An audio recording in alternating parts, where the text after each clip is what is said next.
मैं हिमांशु वर्मा आप सभी का स्वागत करता हूं अपने YouTube चैनल पॉलिटेक्निक क्लासेस में। आज मित्रों मैं आप सभी के लिए आरसीसी स्ट्रक्चर का वन लाइनर क्वेश्चंस लेके आया हुआ हूं। वन लाइनर क्वेश्चन से एक फायदा ये रहता है कि आपको क्वेश्चन जो है शीघ्र पढ़ मिलते हैं, ऑप्शन पढ़ने नहीं पड़ते हैं, ऑप्शन बताने नहीं पड़ते हैं। और दूसरा एक फायदा ये रहता है कि एक क्वेश्चन करके आपको बहुत सारे ऑब्जेक्टिव क्वेश्चंस के आंसर स्वतः ही प्रोवाइड हो जाते हैं। तो ठीक है, तो आज मैं शुरू करता हूं पॉलिटेक्निक क्लासेस में आरसीसी स्ट्रक्चर के वन लाइनर क्वेश्चन। अगर आप लोग हमारे चैनल पर नए हैं तो चैनल को सब्सक्राइब कर दें, और अगर हमारे चैनल को आपने पहले से सब्सक्राइब और बेल आइकन प्रेस कर रखा है तो हमारे लेक्चर को लाइक, शेयर और कमेंट कर दें। ठीक है, तो चलिए शुरू करते हैं। पहला जो आपका आज का प्रश्न है वो है प्रबलन छड़ के केंद्र से धरन के निचले सिरे तक की दूरी क्या कहलाती है? तो ये कहलाती है आपकी प्रभावी आवरण या इफेक्टिव कवर। ठीक है, अब यहां देखिए, इसको एक बार फिगर से समझ लेते हैं तो इसके रिगार्डिंग जितने भी क्वेश्चंस होंगे वो आपको स्वतः ही पता चल जाएंगे।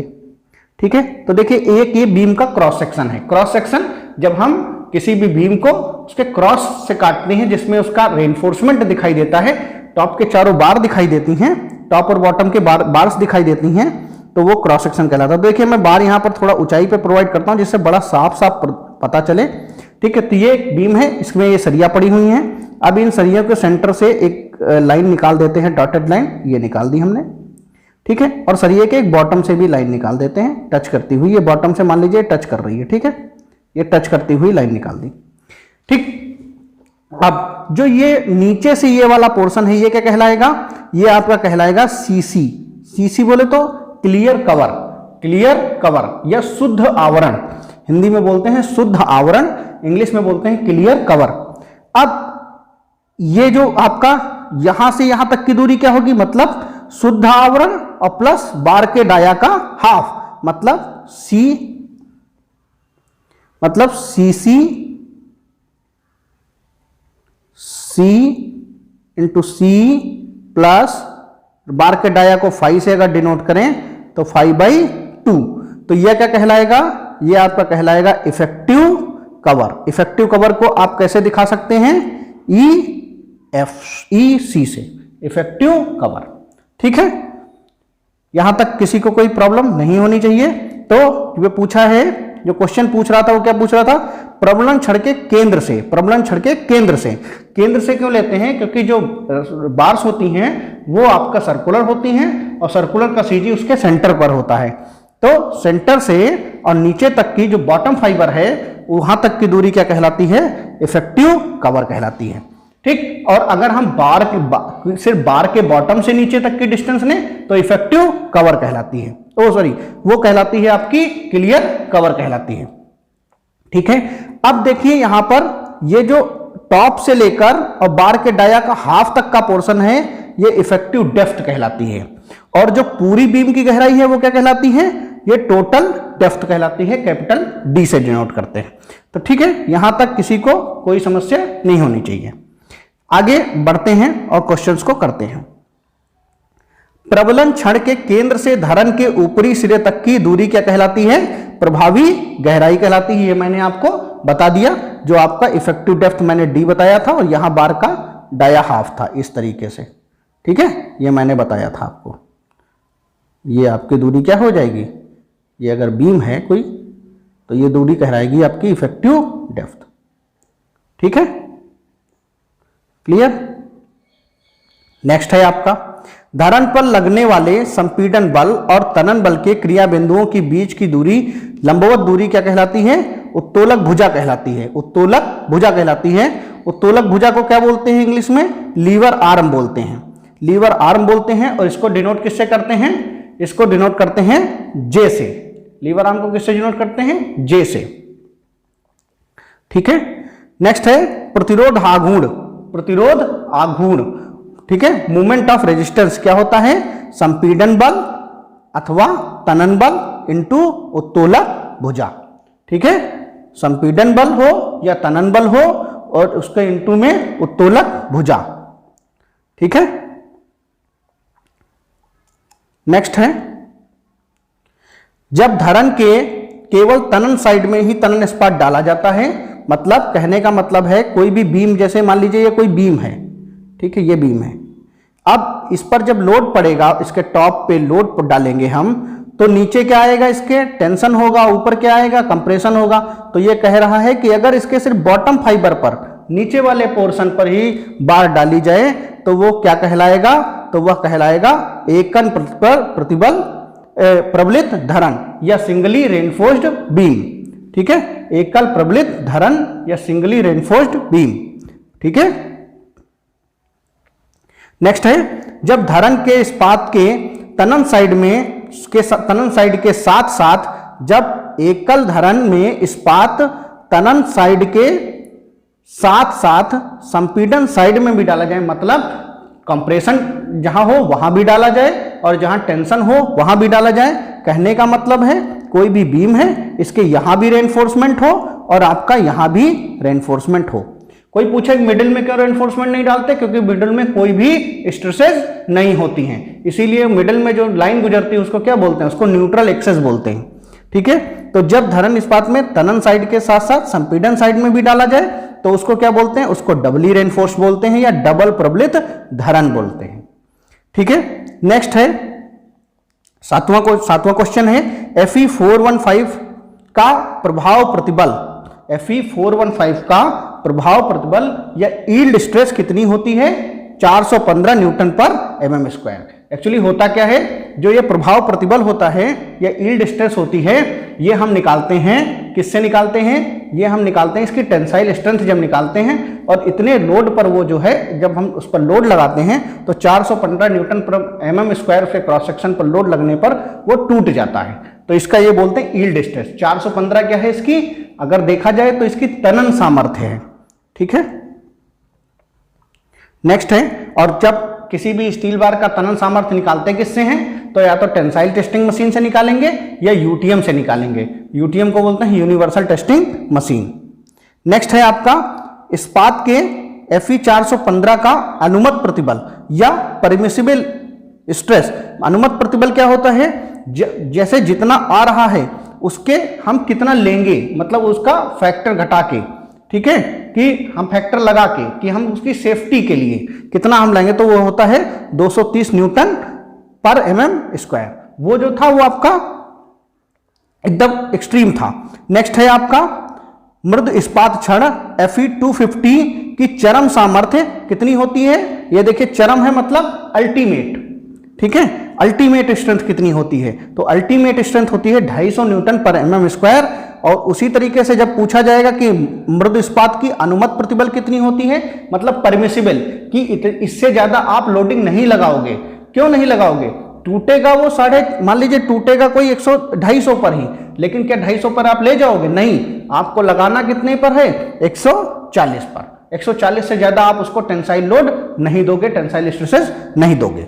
ठीक, क्यों नहीं देंगे, क्योंकि हम जब जिस जगह पर रहते हैं, जिस स्ट्रक्चर के नीचे रहते हैं, उसको हमें सेफ डिजाइन करना होता है। इसलिए सेफ डिजाइन के लिए हम उसको अनुमत प्रतिबल पर डिजाइन करते हैं या परमिसिबल स्ट्रेस पर डिजाइन करते हैं।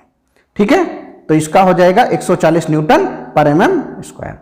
नेक्स्ट है, जब छड़ें संपीड़न में हो तो अभिलाग सामर्थ्य का 25% मान अधिक लिया जाता है। अगर कोई बार जो है वो कंप्रेशन में है तो अभिलाग जो बॉन्ड स्ट्रेंथ है, बॉन्ड जो स्ट्रेंथ है उसका मान जो है वो 25% मोर लिया जाता है या अधिक लिया जाता है। नेक्स्ट है, जब मृद इस्पात के स्थान पर, जब मृद इस्पात के स्थान पर, मृद मतलब जो है आपकी जो बार है वो बहुत मुलायम हो, कहने का मतलब है HYSD ना हो, हाई यील्ड ना हो। ठीक है, मुलायम का मतलब ये नहीं कि वो हाथ से मुड़ जाएगी, ऐसा मतलब नहीं है, उसमें मतलब स्ट्रेंथ कम हो। तो जब मृद इस्पात के स्थान पर HYSD हाई यील्ड स्ट्रेस बार जो आप यूज करेंगे Fe415 या Fe500 की छड़ें प्रयोग की जाती हैं तो अभिलाग प्रतिबल का मान कितना बढ़ जाता है, 60% अधिक लिया जाता है। अभिलाग प्रतिबल जो है उसका मान 60% अधिक लिया जाता है। ठीक है, नेक्स्ट है 13th क्वेश्चन, संपीड़न क्षेत्र में छड़ पर चढ़ाव लंबाई का मान 24 फाई से कम नहीं होना चाहिए।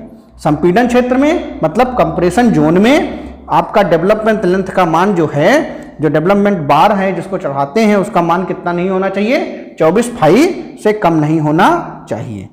नेक्स्ट है आपका कंक्रीट की सामर्थ्य भारतीय मानक कोड के अनुसार, कंक्रीट की सामर्थ्य भारतीय मानक कोड के अनुसार कंक्रीट के नमन सामर्थ्य का मान, कंक्रीट के नमन सामर्थ्य का मान 0.7 FCK होता है, 0.7 FCK होता है। ठीक है। नेक्स्ट है आपका 15th क्वेश्चन, बंधक छड़ों का व्यास 8 से 12 mm तक होता है। बंधक छड़ों का व्यास 8 से 12 mm तक का होता है। बंधक छड़ों का व्यास 8 से 12 mm तक का होता है। ठीक है। बंधक छड़ें कौन सी होती हैं? जो आपकी बॉन्डिंग करती हैं। ठीक है। आप ये कह सकते हैं जो रिंग बनाते हैं, छल्ले बनाते हैं, उसकी बात कर रहा है। तो उनका साइज कितना होता है, व्यास कितना होता है? 8 से 12 mm। नेक्स्ट है आपका 16th क्वेश्चन, विभिन्न श्रेणी के भवनों के लिए चल भार के लिए जो कोड है वो क्या है? IS 875। यहां पर IS का मतलब क्या होता है? इंडियन स्टैंडर्ड, हिंदी में बोलते हैं भारतीय मानक संहिता 875। नेक्स्ट है 17वां क्वेश्चन, स्तंभ वे होते हैं, मतलब कॉलम वे होते हैं जिनकी जो ऊंचाई है उनकी पार्श्व माप से 3 गुना से अधिक हो। ठीक है। जिनकी पार्श्व माप से 3 गुना अधिक हो, पार्श्व को बोलते हैं लेटरल। ठीक है। नेक्स्ट है आपका 18वां पॉइंट है, 18वां क्वेश्चन है आपका, यदि कॉलम के दोनों सिरे स्थिति तथा दिशा में, यदि कॉलम के दोनों सिरे स्थित तथा दिशा में पूर्ण आबद्ध हैं, यदि कॉलम के दोनों सिरे स्थित तथा दिशा में पूर्ण आबद्ध हैं, पूर्णतः बंधे हुए हैं, तो कॉलम की प्रभावी लंबाई कितनी होगी? तो कॉलम की प्रभावी लंबाई होगी L effective equal to L effective. प्रभावी लंबाई क्या होगी? L इंटू 0.65, या आप ये कह सकते हैं 0.65 L। ठीक है। नेक्स्ट है आपका, यदि कॉलम के दोनों सिरे कीलदार हैं, यदि कॉलम के दोनों सिरे कैसे हैं? पिंड हैं, कीलदार हैं, तो कॉलम की प्रभावी लंबाई क्या होगी? L इक्वल टू L होगी। 20वां क्वेश्चन है, यदि एक सिरा पूर्णतः बंधा हुआ है, एक सिरा पूर्णतः बंधा हुआ है और दूसरा सिरा क्या है? स्वतंत्र है। एक सिरा पूर्णतः बंधा हुआ है और दूसरा सिरा आपका स्वतंत्र है या फ्री है, तो कॉलम की प्रभावी लंबाई का मान कितना होगा? आपका 2L होगा। यदि किसी कॉलम का एक सिरा पूर्णतः आबद्ध है किंतु दूसरा सिरा पूर्णतः स्वतंत्र है, तो कॉलम की प्रभावी लंबाई या इफेक्टिव लेंथ कितनी होगी? L effective equal to 2L। Next है आपका 21th क्वेश्चन, आरसीसी कॉलम में अनुदैर्ध्य प्रबलन का न्यूनतम प्रतिशत मान, आरसीसी कॉलम में अनुदैर्ध्य प्रबलन का न्यूनतम प्रतिशत मान 0.8 होता है, 0.8% होता है, और आरसीसी कॉलम में अनुदैर्ध्य प्रबलन का न्यूनतम प्रतिशत मान 0.8% होता है तथा अधिकतम प्रबलन 6% तक दिया जाता है। आप ये भी कह सकते हैं कि जो आरसीसी कॉलम है उसमें आपका जो रेनफोर्समेंट प्रोवाइड किया जाता है वो मिनिमम रेनफोर्समेंट 0.8 है और मैक्सिमम रेनफोर्समेंट कितना है? 6 है। यहां पर एक चीज और मैं बता दूं, जो कॉलम होती हैं उसमें सर्कुलर कॉलम में मिनिमम बार 6 होती हैं और रेक्टेंगुलर कॉलम में मिनिमम बार 4 होती हैं। ठीक है। नेक्स्ट है आपका इस्पात प्रत्यास्थता मापांक। इस्पात प्रत्यास्थता मापांक का मान होता है, इस्पात का प्रत्यास्थता मापांक का मान होता है 2 × 10⁵ न्यूटन पर mm²। ठीक है। प्रत्यास्थ मापांक को क्या बोलते हैं? Modulus of elasticity. नेक्स्ट है कंक्रीट का प्रत्यास्थ मापांक का मान कितना होता है? कंक्रीट का प्रत्यास्थ मापांक का मान होता है 5000√FCK, 5000√FCK। Here FCK equal to concrete की अभिलाक्षणिक सामर्थ्य। नेक्स्ट है आपका किसी धरण खंड का अधिकतम कर्तन प्रतिबल का मान, किसी धरण खंड का अधिकतम कर्तन प्रतिबल मतलब शियर स्ट्रेस, ठीक है, का मान औसत कर्तन प्रतिबल का कितना लिया जाता है? 1.5 गुना लिया जाता है। किसी धरण खंड का अधिकतम कर्तन प्रतिबल का मान औसत कर्तन प्रतिबल का 1.5 गुना लिया जाता है। नेक्स्ट है आपका प्रबलित कंक्रीट धरण में विकर्ण तनन 135 डिग्री पर उत्पन्न होता है। विकर्ण तनन क्या बोलते हैं? Diagonal tension. आपने देखा होगा जो कोई बीम होती है इसमें जब विकर्ण तनन होता है तो इस तरीके से दरार पड़नी शुरू हो जाती है, इस तरीके से टॉप साइड को, तो इसीलिए हम इसमें डायगोनल रेनफोर्समेंट करते हैं। ठीक है, विकर्ण तनन आलंबों के निकट उत्पन्न होता है। विकर्ण तनन किसके निकट उत्पन्न होता है? आलंबों के निकट उत्पन्न होता है। इसीलिए इन तनन के कारण जो आपके दरार उत्पन्न होती है उनसे बचने के लिए हम क्या करते हैं, आपका जो बार है वो लगाते हैं, डायगोनल बार यूज करते हैं। डायगोनल बार जब हम यूज करते हैं तो उसको आलंबों के निकट ज्यादा लगाते हैं और मिडिल में उसको कम लगाते हैं। ठीक है, उसकी संख्या जो है मिडिल में कम रखते हैं। नेक्स्ट है आपका शुद्धालंबित प्रबलित कंक्रीट धरण के लिए, शुद्धालंबित कंक्रीट धरण के लिए पाट तथा प्रभावी गहराई का अनुपात कितना होता है? आपका 20 लिया जाता है। मतलब सिंपली सपोर्टेड बीम के लिए आपका जो आरसीसी धरण है, सिंपली सपोर्टेड आरसीसी बीम के लिए L by D equal to कितना होता है? L by D equal to कितना होता है? 20 होता है। ठीक है, हेयर डी इक्वल टू प्रभावी लंबाई, ठीक है, प्रभावी गहराई, हेयर डी इक्वल टू प्रभावी गहराई और R इक्वल टू क्या होता है? L इक्वल टू क्या होता है? स्पैन। L इक्वल टू क्या होता है? स्पैन। तो स्पैन अपॉन प्रभावी लंबाई या इफेक्टिव लेंथ, इफेक्टिव डेप्थ, प्रभावी गहराई इक्वल टू 20। ठीक है, span upon effective depth equal to 20। यहां तक क्लियर है? कभी मैं गलती से मान लीजिए इफेक्टिव लेंथ बोल गया वहां पर, तो वो इफेक्टिव डेप्थ है, जो लिखा हुआ है वो है। ठीक है, अब देखिए नेक्स्ट है 27 में एकल दिशा मतलब शुद्धालंबित स्लैब, मतलब आपका L by D equal to 30। L by D equal to 30 किस में होगा? ये स्लैब के पार्ट के लिए है, और वो भी कौन सी स्लैब है? वन वे स्लैब है। कैसे, कौन सी स्लैब है? वन वे स्लैब है। वन वे स्लैब है और सिंपली सपोर्टेड है। स्लैब जो है आपकी सिंपली सपोर्टेड है, कैंटिलीवर नहीं है। ठीक है, तो पूछा है एकल स्लैब अगर है तो कितनी है? आपका L by D equal to 30 है। नेक्स्ट पूछा है द्विदैशिक अगर टू वे स्लैब है तो उसके पार्ट तथा प्रभावी गहराई का अनुपात, पार्ट बोले तो स्पैन तथा प्रभावी गहराई मतलब इफेक्टिव डेप्थ का जो अनुपात है वो कितना है? 35 है। नेक्स्ट है आपका प्रबलित कंक्रीट धरण की विक्षेप सीमा का मान कितना होता है? कंक्रीट जो आपका डिफ्लेक्शन लिमिट होती है उसका मान पूछा है। प्रबलित कंक्रीट धरण की विक्षेप सीमा का मान कितना होता है? तो ये स्पैन बाई 250 होता है। स्पैन बाई 250 होता है। स्लैब में मुख्य तनन क्षणों की अधिकतम संख्या, दूरी, अधिकतम क्षैतिज दूरी, स्लैब में मुख्य तनन क्षणों की अधिकतम क्षैतिज दूरी, 3 इंटू स्लैब की प्रभावी गहराई और 300 में से जो न्यूनतम हो। पहले हम क्या करेंगे?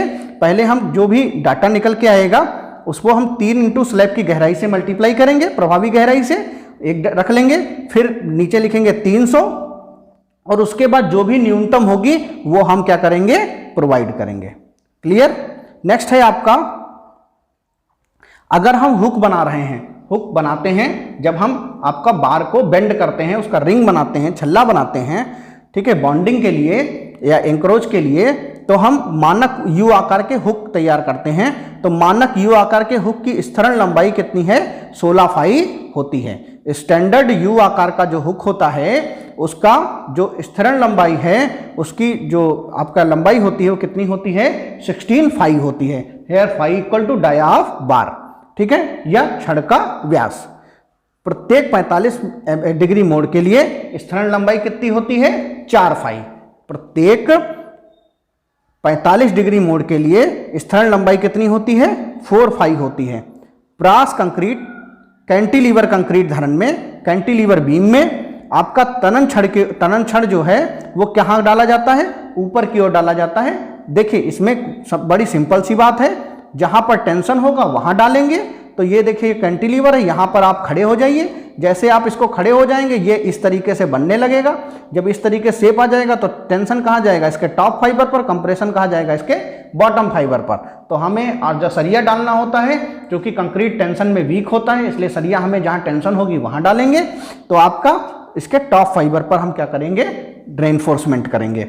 नेक्स्ट है आपका 33 अग्नि तथा जल के संपर्क में आने वाले स्तंभ के लिए न्यूनतम आवरण कितना होना चाहिए? अग्नि तथा जल के संपर्क में आने वाले स्तंभ के लिए न्यूनतम आवरण आपका होना चाहिए 50 mm होना चाहिए। अग्नि तथा जल के संपर्क में आने वाले स्तंभ के लिए न्यूनतम आवरण कितना होना चाहिए आपका 50 mm होना चाहिए, ठीक है, मिनिमम कवर। नेक्स्ट है साधारण भवनों में स्लैब की न्यूनतम मोटाई 9 सेंटीमीटर होती है। साधारण भवन में स्लैब की न्यूनतम मोटाई 9 सेंटीमीटर होती है। साधारण भवन में स्लैब की न्यूनतम मोटाई 9 सेंटीमीटर होती है। 35 क्वेश्चन है वर्किंग स्ट्रेस मेथड में WSM में प्रबलन इस्पात के लिए सुरक्षा गुणांक कितना लिया जाता है। WSM में जब आपसे पूछे WSM में प्रबलन इस्पात के लिए सुरक्षा गुणांक कितना लिया जाता है तो 1.78 लिया जाता है और कंक्रीट के लिए कितना लिया जाता है 3 लिया जाता है। कंक्रीट के लिए कितना लिया जाता है 3 लिया जाता है। किस में लिया जाता है WSM में। नेक्स्ट है आपका LSM में प्रबलन इस्पात के लिए सुरक्षा गुणांक कितना लिखते हैं, फैक्टर ऑफ सेफ्टी कितनी लेते हैं। तो LSM में या लिमिट स्टेट डिजाइन में प्रबलन इस्पात के लिए सुरक्षा गुणांक 1.15 लिया जाता है और कंक्रीट के लिए 1.5 लिया जाता है। नेक्स्ट है आपका स्तंभ में मुख्य प्रबलन इस्पात का व्यास 12 mm से कम नहीं होना चाहिए। स्तंभ में मुख्य प्रबलन इस्पात का व्यास 12 mm से कम नहीं होना चाहिए। स्तंभ में मुख्य प्रबलन इस्पात का व्यास 12 mm से कम नहीं होना चाहिए। नेक्स्ट है वृत्ताकार गोल कॉलम में कम से कम 6 छड़ डाली जाती, जैसा मैंने आपको बताया था। और वर्गाकार, आयताकार इत्यादि कॉलम में प्रत्येक कोने पर एक एक छड़ डाली जाती है, मतलब 4 कोने होते हैं तो छड़ें कितनी हो गई 4 हो गई, ठीक है। नेक्स्ट है आपका स्तंभ की परिधि में प्रयोग किए जाने वाले मुख्य छड़ों की क्षैतिज दूरी 300 mm से अधिक नहीं होना चाहिए। स्तंभ की जो परिधि है उसमें जो मुख्य छड़ डाले जा रहे हैं उनकी जो क्षैतिज दूरी है वो 300 mm से ज़्यादा नहीं होनी चाहिए। मतलब जब हम ये रेक्टेंगुलर ये कॉलम है आपका और इस तरीके से बार डाल रहे हैं तो इनकी क्षैतिज दूरी जो है वो कितने से ज़्यादा नहीं होनी चाहिए, 300 mm से ज़्यादा नहीं होनी चाहिए। नेक्स्ट है आपका प्रबलित कंक्रीट धरन में अनुग्रह प्रतिबल या परमिसिबल स्ट्रेस संपीड़न तथा तनन दोनों में एक साथ उत्पन्न होता है। तो धरन क्या कहलाता है, जब किसी प्रबलित कंक्रीट धरन में या आपका रेनफोर्स्ड कंक्रीट बीम में परमिसिबल कंप्रेसिव स्ट्रेस और टेंसाइल स्ट्रेंथ दोनों एक साथ उत्पन्न होता है तो जो बीम होता है वो कैसा सेक्शन कहलाता है, वो आपका कहलाता है बैलेंस सेक्शन कहलाता है, ठीक है। नेक्स्ट है एक समांग आयताकार धरन का कर्तन प्रतिबल आरेख कैसा होता है, परवलयाकार होता है। कर्तन प्रतिबल आरेख कैसा होता है, पैराबोलिक होता है, ठीक है। नेक्स्ट है धरनों की गहराई इसकी चौड़ाई का 1.5 से 3 गुना होती है। धरनों की गहराई इसकी चौड़ाई का 3 गुना होती है, चौड़ाई का 1.5 से 3 गुना होती है, ठीक है। धरनों की गहराई इसकी चौड़ाई का 1.5 से 3 गुना लिया जाता है। नेक्स्ट है आपका स्लैब में न्यूनतम प्रबलन मृद इस्पात की मात्रा वितरण इस्पात की मात्रा का 0.15% BD लिया जाता है। 0.15% BD लिया जाता है। 0.15% BD लिया जाता है, ठीक है। अगर HYSD या उच्च ताकत वाली बार के लिए वितरण इस्पात कितना लेंगे, 0.12% BD लेंगे। 0.12% BD लेंगे। यहां ध्यान रखेंगे D जो लेंगे वो पूरी गहराई लेंगे, टोटल डेप्थ लेंगे, ठीक है। ये चीज आपको ध्यान रखनी है। नेक्स्ट है आपका शुद्धालंबित धरन के लिए आलंबों से स्पैन बटे 10 या स्पैन बाई 10 की दूरी पर 50 छड़ें, और ये कहाँ से लेंगे, आलंब से लेंगे। कहने का मतलब है मान लीजिए ये बीम है, ठीक है, जो कटाई करेंगे यहाँ से सेंटर लेंगे तो आलंब से कितनी करेंगे, आपका स्पैन बटा 10 पे आप इसको बार को 50% कम कर देंगे, ठीक है। तो 50% छड़ें क्या कर दी जा सकती हैं, कम की जा सकती हैं। तो 45वां क्वेश्चन है आपका प्रबलन इस्पात की अधिकतम लंबाई कितनी होती है, 13 मीटर होती है। मतलब जो हम सरिया लाते हैं मार्केट में उसकी लंबाई कितनी होती है, लगभग 13 मीटर होती है। 12 पॉइंट समथिंग होती है, उसको हम 13 मान लेते हैं, ठीक है। प्रबलन इस्पात की जो अधिकतम लंबाई होती है, जो टोटल सरिये की लेंथ होती है, जो सरिया हम मार्केट से लाते हैं उसकी लंबाई कितनी होती है, 13 मीटर होती है। नेक्स्ट पूछा है आपसे विरूपित छड़ या डिफॉर्म बार के प्रयोग से विरूपित छड़ या डिफॉर्म्ड बार आप यूज करेंगे, जो विरूपित छड़ यूज करेंगे उनके प्रयोग से जो आपका प्रबलन छड़ की बचत कितनी होती है, 40% तक बचत होती है। कितने परसेंट तक बचत होती है, 40% तक बचत होती है। नेक्स्ट है सीमेंट कंक्रीट में प्रयोग किए जाने वाले पानी का पीएच मान 6 से 8.5 तक होता है। सीमेंट कंक्रीट में प्रयोग किए जाने वाले पानी का पीएच मान 6 से 8.5 तक होता है। ठीक है, सीमेंट कंक्रीट में प्रयोग किए जाने वाले पानी का पीएच मान 6 से 8.5 तक होता है। नेक्स्ट 48वां आपका क्वेश्चन है, न्यूनतम तनन प्रतिबल कितना होता है, 0.85 BD/FY, 0.85 BD/FY। ठीक है, नेक्स्ट है आपका अधिकतम तनन प्रतिबल कितना होता है, 4% B इंटू कैपिटल डी। अधिकतम तनन प्रतिबल कितना होता है, 4% into B into capital D. और अधिकतम संपीड़न प्रतिबल कितना होता है, 4% B into capital D. Next है आपका बीम तथा स्लैब के लिए प्रबलन का अधिकतम आकार मेंबर की कुल मोटाई का कितना है। तो बीम तथा स्लैब के लिए प्रबलन का अधिकतम आकार जो है वो मेंबर की कुल मोटाई का कितना लेते हैं, तो ये आपका लेते हैं अधिकतम मोटाई, जो मोटाई का कितना लेते हैं, 1/8 लेते हैं, 1/8 लेते हैं। ठीक है, तो चाहे वो बीम हो चाहे वो स्लैब हो, जो आपका रेनफोर्समेंट करेंगे उसका जो आकार है, जो साइज है उसका, वो कुल मोटाई का कितना लेंगे, 1/8 लेंगे। नेक्स्ट है आपका शुद्ध आवरण। तो बीम के लिए जो शुद्ध आवरण है वो 25 mm है, स्लैब के लिए 20 mm है, कॉलम के लिए 40 mm है। बीम के लिए 25 mm है, स्लैब के लिए 20 mm है और कॉलम के लिए 40 mm है। नेक्स्ट आपका पूछा गया है 53वां क्वेश्चन कि यदि स्लैब के लंबा पार्ट, यदि स्लैब के लॉन्ग स्पैन और छोटे पार्ट शॉर्ट स्पैन का अनुपात 2 से अधिक है, यदि स्लैब के लॉन्ग स्पैन और शॉर्ट स्पैन के अनुपात 2 से अधिक है, तो स्लैब कैसी होगी, वन वे स्लैब होगी। ठीक है, वन वे स्लैब होगी। यदि स्लैब के लॉन्ग स्पैन और छोटे स्पैन का जो अनुपात है वो 2 से अधिक है, तो स्लैब कैसी होगी, वन वे स्लैब होगी या एकल दैशिक स्लैब होगी या एकल दिशा स्लैब कहलाएगी। नेक्स्ट है यदि स्लैब के लंबा पार्ट या स्लैब के लॉन्ग स्पैन और शॉर्ट स्पैन का अनुपात 2 या 2 से बराबर या कम है, 2 या 2 से कम है, तो या तो 2 के बराबर है या 2 से कम है, तो स्लैब कैसे कहलाएगी, द्विदैशिक स्लैब कहलाएगी या 2 वे स्लैब कहलाएगी या 2 दिशा वाली स्लैब कहलाएगी। नेक्स्ट है आपका क्वेश्चन 55 नंबर का, यदि कॉलम की प्रभावी लंबाई और न्यूनतम साइड का माप 12 से कम है, यदि कॉलम की प्रभावी लंबाई न्यूनतम साइड का माप 12 से कम है, तो कॉलम छोटा कॉलम कहलाएगा। और यदि अनुपात 12 या 12 से अधिक है, तो कॉलम कैसा कहलाएगा, आपका लंबा कॉलम कहलाएगा। यदि कॉलम की जो इफेक्टिव लेंथ है वो न्यूनतम जो उसका माप है 12 से कम है, तो कॉलम कैसा कहलाएगा, छोटा कॉलम कहलाएगा या शॉर्ट कॉलम कहलाएगा।